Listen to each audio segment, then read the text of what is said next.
आकाश ने उसके धर्म की साक्षी दी और देश देश के सब लोगों ने उसकी महिमा देखी है।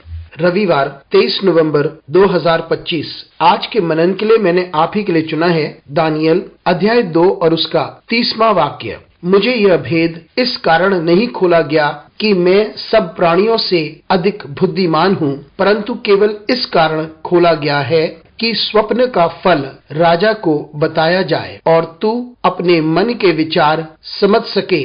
आपका दिन आशीषित हो। जब परमेश्वर हमें एक ऊंचा पद देता है या एक उत्तरदायित्व देता है, वह एक कारण की वजह से होता है, ना कि एक व्यक्ति के लिए। आइए इस वाक्य पर मनन करते हैं। आज की सुबह का विषय है उद्देश्य, ना कि व्यक्ति। राजा नबूकदनेस्सर सबसे शक्तिशाली राजा था। एक रात उसने एक विचित्र सपने को देखा। यह एक ऐसा सपना था जो वह समझ नहीं पाया। उसने आकर अपने बुद्धिमान व्यक्तियों को और जादू टोना करने वाले लोगों को बताया ताकि कोई उसको उसके सपने का अर्थ बताए। लेकिन राजा की एक शर्त थी कि वह अपना सपना नहीं बताएगा। बताने वाला व्यक्ति सपना भी बताए और उसका अर्थ भी। यह सुन सभी ने अपने हाथ खड़े कर दिए और कहा कि यह तो असंभव है। उन्होंने यह भी कहा कि यह मनुष्य के लिए असंभव है, यह सिर्फ परमेश्वर कर सकता है। राजा ने आदेश दिया कि सभी बुद्धिमान व्यक्ति और जादूगरों को मार डाला जाए। जब दानियल ने यह बात सुनी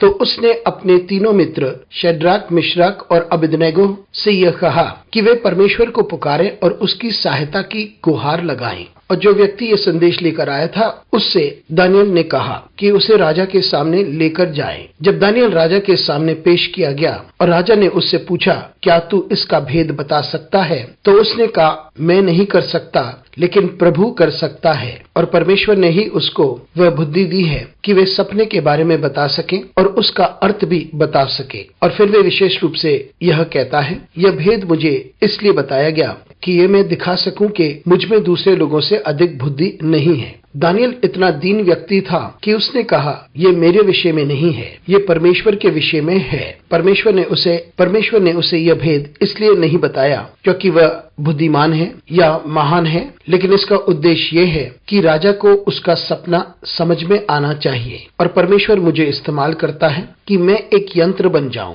इससे अधिक कुछ नहीं। मित्रों, ये दीनता परमेश्वर के हर दास के पास होना चाहिए। हम यहाँ पर निपुण प्रचारक हैं इसलिए नहीं क्योंकि हम अच्छे हैं, लेकिन इसलिए क्योंकि परमेश्वर हमें इस्तेमाल करना चाहता है। हम यहाँ पर चंगाइयाँ प्रदान करते हैं, यह इसलिए नहीं क्योंकि हम कुछ हैं, लेकिन क्योंकि परमेश्वर हमें इस्तेमाल करना चाहता है। हम यहाँ पर परमेश्वर के महान दास हैं, इसलिए नहीं क्योंकि हम पे प्रभुता और ताकत है, वो इसलिए है क्योंकि परमेश्वर हमें एक शक्तिशाली तरीके से इस्तेमाल कर रहा है। इसलिए हम परमेश्वर को महिमा देते रहें, क्योंकि यह मैं नहीं लेकिन परमेश्वर का उद्देश्य है जो अधिक महत्वपूर्ण है। अनुग्रहकारी परमेश्वर स्वर्गीय पिता, हमारी सहायता कर परमेश्वर, ताकि हम दीन बने रहें और इस बात को समझ लें कि ये हमारी क्षमता नहीं लेकिन तेरा उद्देश्य है जो अधिक महत्वपूर्ण है। हमारी सहायता कर परमेश्वर, यीशु मसीह के नाम से मांगते हैं, आमीन।